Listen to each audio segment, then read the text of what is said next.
Good morning! For today's video ay magluluto nga ako ng pastil. So ang una ko ang ginawa ay hinugasan ko nga itong chicken breast, tapos naglagay ako ng tubig, paminta at asin. And then pakukulaan nga muna natin ito hanggat sa lumambot itong ating chicken breast. At nung kumulo na nga itong chicken breast mga mare, ay hinain ko na nga ito para palamigin siya. At habang pinapalamig ko nga itong aking chicken breast, ay nagayat-gayat na muna ako ng mga kakailanganin na mga sibuyas at bawang, tapos luya. At ang paghiwa nga natin ng ating bawang, sibuyas, lalong-lalo na yung luya, ay dapat maliliit lang talaga yung paghiwa niya. At inutusan ko na itong aking jusawa na himay-himayin na nga niya itong chicken breast kasi matrabaho talaga siya, Hindi talaga siya basta-basta lutuin. Tapos naglagay na rin pala ako dyan sa kawali ng bawang, and then sinunod ko na nga itong dalawang sibuyas at luya. At nakalimutan ko pa nga itong aswiti, kaya ginilid ko na muna itong sibuyas at bawang. Kasi yung aswiti, yun yung pangpakulay ng ating chicken pastil. Dapat kasi daw chicken oil, pero wala nga akong chicken oil, kaya ang ginawa ko, yan na lang, ginisa ko na lang siya sa mantika yung ating aswiti. Yan yung kasi yung pagpakulay niya. Since buto nga ng aswiti yung ginamit natin, kaya tinanggal ko na muna itong buto. Then pagkatapos nilagay ko na nga itong hinimay-himay na chicken pastil. Sobrang madali lang pala siya lutuin. Yung matagal lang is yung paghimay-himay ng chicken breast, kasi nga dapat maninipis yung pagkahiwa-hiwa niya, or manipis lang talaga siya. Pagkatapos nga niya, naglagay lang ako ng isang sandok na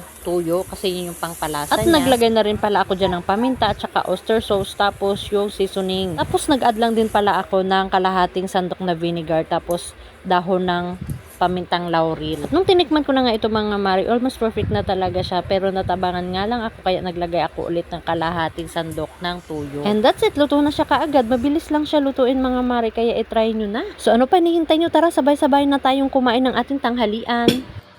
Ay, dumiretso ako at Ito yung pastil. na kay Papa na isumbong ang ginawang pambababoy sa sarap, akin ni Lolo. Sarap. Dami kong Pero alam nakakala mo, guys na masakit luto po yun. na Imbis dami ko na palang magbiyahe, kanin. Ay, si Lolo Gabundok. mismo Dapat binawasan ang mo to. kanyang pinanigan. Tama na yan. Ayon kay Papa, Bawasan mo yun sa'yo. nakikitira lang daw Panginoon sa kanya, kaya wala kaming karapatan Ayan. na paratangan Yan. si Lolo Talong. sa Lagyan tayong pagburak sa aking bagoong. pagkatao. Sausaw natin sa bagoong.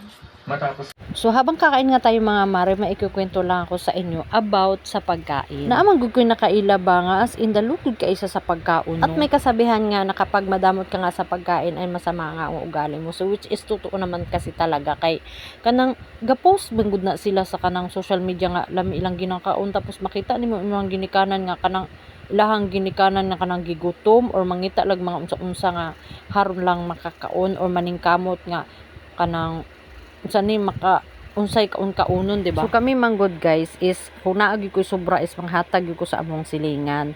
So lalo na kung siguro duol-duol ang among ginikanan din, dili gyud nako matake nga kanang naa ko giluto nga lami, tapos naaraman sa duol sus dili nako siya mahatagan, di ba? So murag naano lang ko ba nga kanang syempre kanang ginikanan maguna nimo, tapos dili nimo mahatagan og pagkaon, uldo lami inyong ginakaon permanente, tapos yung ginakanan way gikaon. Gani ko sa akong kagalingon ba nga unta lang duol lang amo ang mga ginikanan, lalo na ang among biyanan, kay syempre among biyanan is wala pud sila lain ano kung dili mi magpadala ana, so dili man pud permanente nga naa pud mi blessings nga ano, kaya dili gud mi permanente makapadala lang may og naay sobra. Pero pag abot sa pagkaon namo dinhi sa Manila, so wala gid mi naga as in nga kanang ingon jud nga magtipid-tipid jud mi sa pagkaon. Kumbaga naning kamot jud mi nga makakaon sad mi og lami, di ba? So kung naa mi sobra, magpadala mi sa akong ginikanan, sa ako ang biyanan. So ang akong ginamin is pag duol lang nimo imuhang ginikanan or imuhang biyanan, dili jud nako maagwanta nga dili nako mahatagan pareha ani nga nagluto kog sudan. So ako gud hilig ko og kanang hatod-hatod ba, lalo na pagka nang suod pud nako nga silingan para ana nila nga kuan, inatagaan na lang pud nako usahay. So dinhi na lang kutob ang akong istorya. So bye guys, thank you for watching, see you for next vlog.